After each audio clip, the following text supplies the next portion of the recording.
नमस्कार दोस्तों, मैं एक बार फिर से हाजिर हूँ शनिवार को अपने वादे के मुताबिक पंचतंत्र की कहानियाँ लेकर। आज पहली कहानी पढ़ूंगी, इसलिए थोड़ा सा परिचय दे देती हूँ कि पंचतंत्र कहानियाँ कहाँ से आती हैं। भारतीय साहित्य में नीति कथाओं की भरमार है, उसमें भी पंचतंत्र की कहानियों के तो कहने ही क्या। ये नीति कथाएं संस्कृत में पंडित विष्णु शर्मा द्वारा लिखी गई। भाषा थी संस्कृत, हालांकि उस जमाने में कागजों पर दर्ज न होने के कारण ये कहीं भी मूल रूप से पुस्तकाकार नहीं है, पर वाचिक परंपरा में पीढ़ी दर पीढ़ी ये जिंदा रही। अब विलुप्त हो चुकी पंचतंत्र की मूल संस्कृति संभवतः 100 ईसा पूर्व वर्ष से 500 ईस्वी के बीच किसी समय अस्तित्व में आई थी। कुछ साक्ष्य बताते हैं कि इसका रचना काल 3री शताब्दी ईसा पूर्व है। इसकी महत्ता इसी से ज्ञात होती है कि इसका अनुवाद विश्व की लगभग सभी भाषाओं में हो चुका है। खास बात यह है कि मूल रूप में संस्कृत में रची यह ग्रंथ हिंदी भाषा में कई विदेशी भाषाओं में प्रकाशन के बाद ही छप सकी है। पंचतंत्र का कथानक 5 भागों में बटा हुआ है, जिसकी मुख्य नीति है मित्रभेद, मित्र लाभ, कौवे एवं उल्लुओं से सीख, हाथ लगी चीजों का निकल जाना और जिसको परखा न गया हो उसे करने से पहले सावधानी बरतना। पंचतंत्र की कहानियां मनुष्यों के अलावा पशु पक्षियों को भी पात्र बनाकर शिक्षाप्रद बातें बताती है। इसलिए साहित्य तक पर कालजयी कथाओं की कड़ी में आज से आप हर सप्ताह पंचतंत्र की ऐसी कहानियां सुनेंगे जो लेकर आऊंगी मैं, सारिका पंकज। क्योंकि ये कहानियां आपस में गुथी हुई हैं, यानी कि बंधी हुई हैं एक दूसरे से, इसलिए कई बार आपको एक ही कड़ी में 2-3 कहानियां भी सुनने को मिल सकती हैं। इंतजार करिएगा, लेकिन आज का इंतजार तो यहीं खत्म होता है, क्योंकि अब मैं शुरू करूंगी आज इसकी पहली कड़ी। महिला रोप्य नाम के नगर में वर्धमान नाम का एक वणिक पुत्र रहता था। उसने धर्मयुक्त रीति से व्यापार में पर्याप्त धन पैदा किया था, किंतु उतने से संतोष नहीं होता था उसे, और भी अधिक धन कमाने की इच्छा थी। उस जमाने में 6 उपायों से ही धनोपार्जन किया जा सकता था: भिक्षा, राज सेवा, खेती, विद्या, सूद और व्यापार। इनमें भी व्यापार का साधन ही सर्वश्रेष्ठ माना जाता था, जो आज भी है। हालांकि व्यापार के भी अनेक प्रकार हैं। उनमें सबसे अच्छा व्यापार था कि परदेश से उत्तम वस्तुओं का संग्रह करके स्वदेश लाकर उन्हें बेचा जाए। यही सोचकर वर्धमान ने अपने नगर से बाहर जाने का फैसला कर लिया। उन्होंने इसके लिए मथुरा शहर को चुना और मथुरा जाने वाले मार्ग पर चलने लायक एक रथ तैयार करवाया। उस जमाने में आज जैसे हाईवे तो नहीं थे, न ही मोटर गाड़ियां थी, न पेट्रोल डीजल। भरवाया और निकल गए। उन्होंने रथ में 2 सुंदर सुदृढ़ बैल लगवाए, जिनके नाम थे संजीवक और नंदक। वर्धमान का रथ जब यमुना किनारे पहुंचा तो संजीवक नाम का बैल नदी तट की दलदल में फंस गया। वहां से निकलने की चेष्टा में उसका एक पैर भी टूट गया। वर्धमान को ये देखकर बड़ा दुख हुआ। 3 रात उसने बैल के स्वस्थ होने की प्रतीक्षा की। बाद में उसके सारथी ने कहा कि इस वन में अनेक हिंसक जंतु रहते हैं, यहाँ उनसे बचाव का तो कोई उपाय ही नहीं है। संजीवन के अच्छा होने में बहुत दिन लग सकते हैं। इतने दिन यहाँ रहकर प्राणों को संकट में नहीं उठाया जा सकता। इस बैल के लिए अपने जीवन को मृत्यु के मुख में क्यों डालते हैं? तब वर्धमान ने संजीवक की रखवाली के लिए रक्षक रखकर आगे प्रस्थान किया।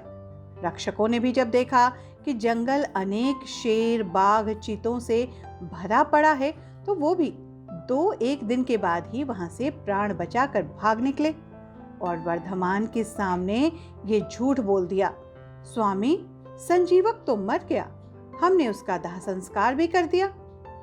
वर्धमान ये सुनकर बड़ा दुखी हुआ, किंतु अब तो कोई उपाय न था। इधर संजीवक यमुना तट की शीतल वायु के सेवन से कुछ स्वस्थ हो गया था। नदी के किनारे के दूब का अग्रभाग पशुओं के लिए बहुत बलदायी होता है। उसे निरंतर खाने के बाद वो खूब मांसल और हिष्ट पुष्ट भी हो गया। दिन भर नदी के किनारों को सींगों से पाटना और मदमत्त होकर गरजते हुए किनारों की झाड़ियों में सींग उलझाकर खेलना उसका काम रह गया था। एक दिन उसी यमुना तट पर पिंगलक नाम का शेर पानी पीने आया। वहां उसने दूर से ही संजीवक की गंभीर हुंकार सुनी, जिसे सुनकर वो भयभीत सा हो सिमट कर झाड़ियों में जा छिपा। शेर के साथ 2 गीदड़ भी थे, करटक और दमनक। ये दोनों सदा शेर के पीछे पीछे रहते थे। उन्होंने जब अपने स्वामी को भयभीत देखा तो आश्चर्य में डूब गए। वन के स्वामी का इस तरह भयातुर होना सचमुच बड़े अचंभे की बात थी। आज तक पिंगलक कभी इस तरह भयभीत नहीं हुआ था। दमयक ने अपने साथी गीदड़ को कहा, करकट, हमारा स्वामी वन का राजा है, सब पशु उससे डरते हैं। आज वही इस तरह सिमट कर डरा सा बैठा है। प्यासा होकर भी पानी पीने के लिए यमुना तट तक जाकर लौट आया। इस डर का कारण क्या है? करकट ने उत्तर दिया, दमनक, कारण कुछ भी हो, हमें क्या। दूसरों के काम में हस्तक्षेप करना ठीक नहीं है। जो ऐसा करता है वो उसी बंदर की तरह तड़प तड़प कर मरता है जिसने दूसरे के काम में कौतूहलवश व्यर्थ ही हस्तक्षेप किया था। दमनक ने पूछा, ये क्या बात कही तुमने? करकट ने कहा, सुनो, एक समय शहर से कुछ ही दूरी पर एक मंदिर का निर्माण कराया जा रहा था। मंदिर में लकड़ी का काम बहुत था, इसलिए लकड़ी चीरने वाले बहुत से मजदूर काम पर लगे हुए थे। यहाँ वहाँ लकड़ी के लट्ठे पड़े हुए थे और लट्ठे व शहतीर चीरने का काम चल रहा था। सारे मजदूरों को दोपहर का भोजन करने के लिए शहर जाना पड़ता था, इसलिए दोपहर के समय 1 घंटे तक वहां कोई नहीं होता था। एक दिन खाने का समय हुआ तो सारे मजदूर काम छोड़कर चल दिए। एक लट्ठा आधा चिरा रह गया था। आधे चिरे लट्ठे में मजदूर लकड़ी का एक कीला फंसाकर चले गए। ऐसा करने से दोबारा आरी घुसाने में आसानी रहती है। तभी वहां बंदरों का एक दल उछलता कूदता आ गया। उनमें एक शरारती बंदर भी था जो बिना मतलब चीजों से छेड़छाड़ करता रहता था। पंगे लेना तो उसकी आदत हो चुकी थी। बंदरों के सरदार ने सबको वहां पड़ी चीजों से छेड़छाड़ न करने का आदेश दे दिया था। सारे बंदर पेड़ों की ओर चल दिए, पर वो शैतान बंदर सबकी नजर बचाकर पीछे रह गया और लगा अड़ंगेबाजी करने। उसकी नजर अधचिरे लट्ठे पर पड़ी। बस फिर क्या था, वो उसी पर पिल पड़ा और बीच में अड़ाए हुए कील को देखने लगा। फिर उसने पास पड़ी आरी को देखा, उसे उठाकर लकड़ी पर रगड़ने लगा। उससे किर किर की आवाज निकलने लगी तो उसने गुस्से से आरी पटक दी। उन बंदरों की भाषा में किर किर का अर्थ निखट्टू था। वो दोबारा लट्ठे के बीच फंसे कील को देखने लगा।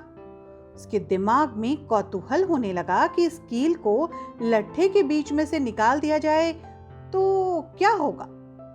अब वो कीले को पकड़कर उसे बाहर निकालने के लिए जोर आजमाइश करने लगा। लट्ठे के बीच फंसाया गया कीला तो 2 पार्टों के बीच बहुत मजबूती से जकड़ा गया होता है, क्योंकि लट्ठे के तो 2 पार्ट बहुत मजबूत स्प्रिंग वाले क्लिप की तरह उसे दबाए रखते हैं ना। बंदर खूब जोर लगाकर उसे हिलाने की कोशिश करने लगा। कीला जोर लगाने पर हिलने व खिसकने लगा तो बंदर अपनी शक्ति पर बहुत खुश हो गया।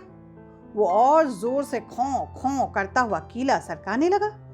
इस धींगा मुश्ती के बीच बंदर की जो पूंछ थी वो 2 पार्टों के बीच आ गई थी और इसका उसे पता ही नहीं लगा। उसने उत्साहित होकर एक जोरदार झटका मारा और जैसे ही कीला बाहर खींचा, लट्ठे के 2 चिरे भाग फटाक से क्लिप की तरह जुड़ गए और बीच में फंस गई बंदर की पूंछ। फिर क्या था, बंदर तो चिल्ला उठा। तभी मजदूर वहां लौट पड़े। उन्हें देखते ही बंदर ने भागने के लिए जोर लगाया तो उसकी पूंछ टूट गई। वो चीखता हुआ टूटी पूंछ लेकर जो भागा।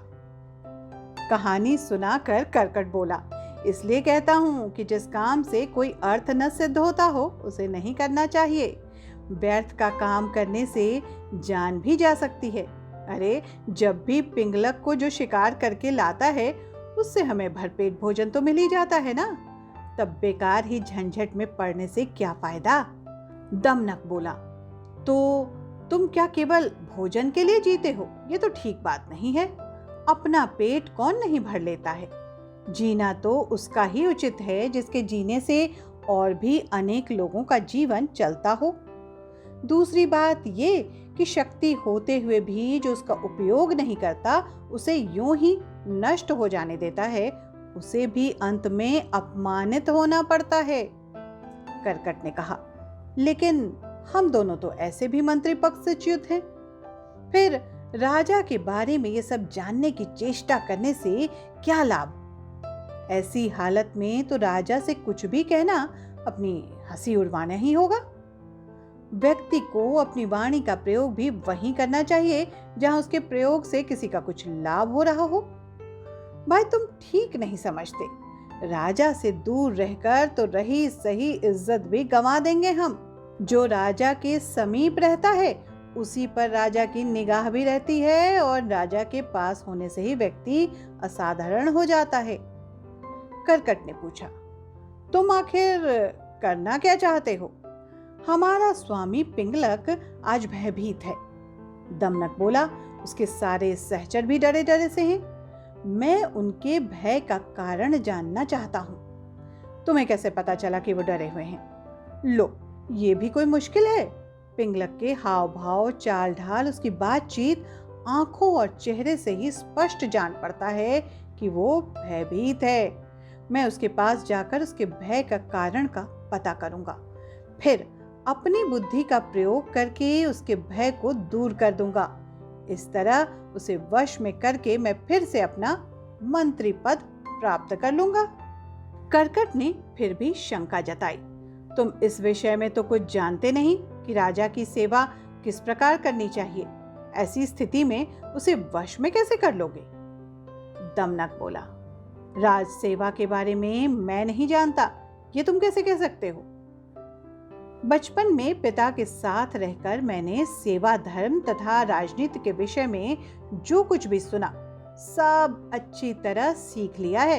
इस पृथ्वी में अपार स्वर्ण है, उसे तो बस शूरवीर विद्वान तथा राजा के चतुर सेवक ही प्राप्त कर सकते हैं।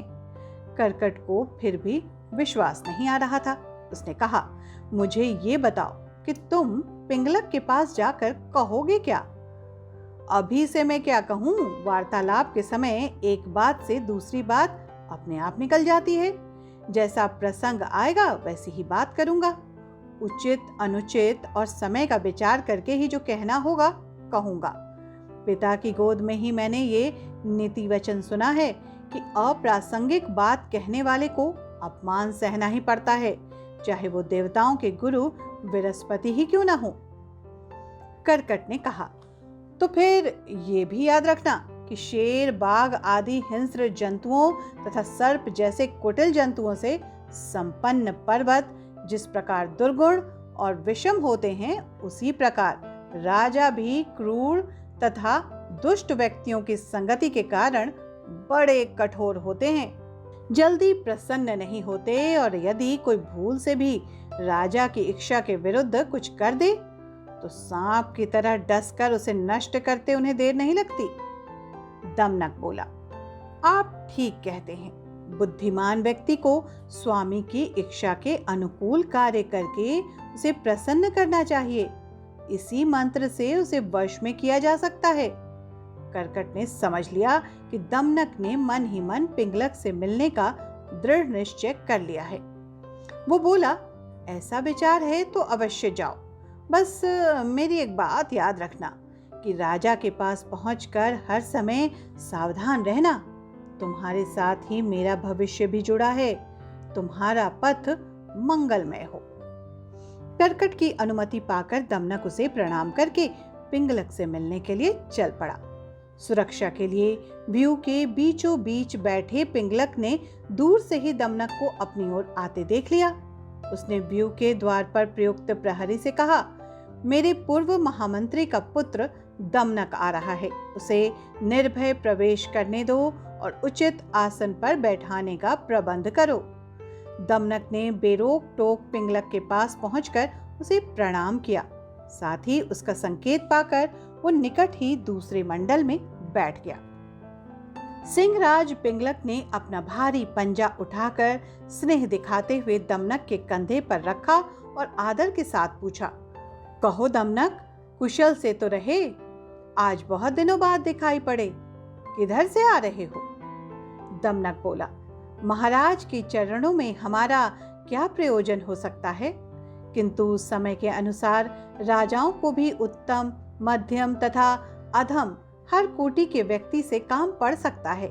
ऐसा भी हम लोग महाराज के सदा से ही सेवक रहते आए हैं। दुर्भाग्य से हमें हमारा पद और अधिकार नहीं मिल पाया, तो भी हम आपकी सेवा छोड़कर कहाँ जा सकते हैं भला?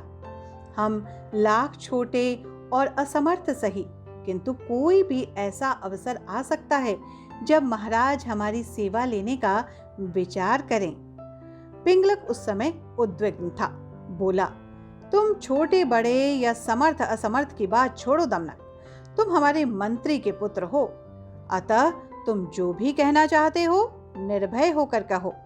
अभय दान पाकर भी चालाक दमनक ने राजा के भय के विषय में सबके सामने बात करना ठीक नहीं समझा। उसने अपनी बात कहने के लिए एकांत का अनुरोध किया। पिंगलक ने अपने अनुचरों की ओर देखा। राजा की इच्छा समझकर आसपास के जीव जंतु हटकर दूर जा बैठे। एकांत होने पर दमनक ने बड़ी चतुराई से पिंगलक की दुखती रग ही छेड़ दी। बोला, स्वामी, आप तो यमुना तट पर पानी पीने जा रहे थे, फिर सहसा प्यासे ही लौटकर इस मंडल के बीच इस तरह चिंता से व्यग्र होकर क्यों बैठे हैं? दमनक की बात सुनकर सिंह पहले तो सकुचा गया, फिर दमनक की चतुराई पर भरोसा करके उसने अपना भेद खोल दिया। पल भर सोचकर बोला, दमनक, ये जो रह रह कर गर्जना सी होती है, इसे तुम भी सुन रहे हो ना? सुन रहा हूं महाराज, बस इसी के कारण मैं क्षुब्ध हूं। तट पर यही गर्जना बार बार हो रही थी। लगता है इस वन में कोई विकट जंतु आ गया है। जिसकी गर्जना ही इतनी भयंकर है, वो स्वयं कैसा होगा? इसी के कारण मैं तो ये जंगल छोड़कर कहीं और चले जाने का विचार कर रहा हूँ। दमनक ने कहा, लेकिन मात्र शब्द सुनकर भय के मारे अपना राज्य छोड़ना उचित तो नहीं है महाराज। शब्द अथवा ध्वनि का क्या है? कितने ही बाजों की ध्वनि भी गर्जना की सी बड़ी गंभीर होती है, और अपने पुरखों का स्थान छोड़ने से पहले पता तो करना ही चाहिए कि ध्वनि का कारण क्या है। ये तो गोमायु गीदड़ की तरह डरने की बात हुई, जिसे बाद में पता चला कि ढोल में तो पोल ही पोल है। पिंगलक ने पूछा, गोमायु गीदड़ के साथ क्या घटना हुई थी? अब गोमायु गीदड़ के साथ क्या घटना हुई थी, ये जानने के लिए आपको अगले शनिवार तक का इंतजार करना पड़ेगा। उस कहानी को भी लेकर आऊंगी मैं आपके पास। तब तक के लिए करिए इंतजार, और ये बताना ना भूलिए कि ये कहानी आपको कैसी लगी। कमेंट बॉक्स में बताइए, मेल करिए, जी चाहे जैसे भी करिए, मगर खबर करिए हमें। हम इंतजार करेंगे। मिलेंगे अगले शनिवार को, ये जानने के लिए कि गोमायु गीदड़ के साथ क्या घटना हुई, पिंगलक ने क्या बताया, क्या सुना, सब बताऊंगी। दीजिए अनुमति। नमस्कार।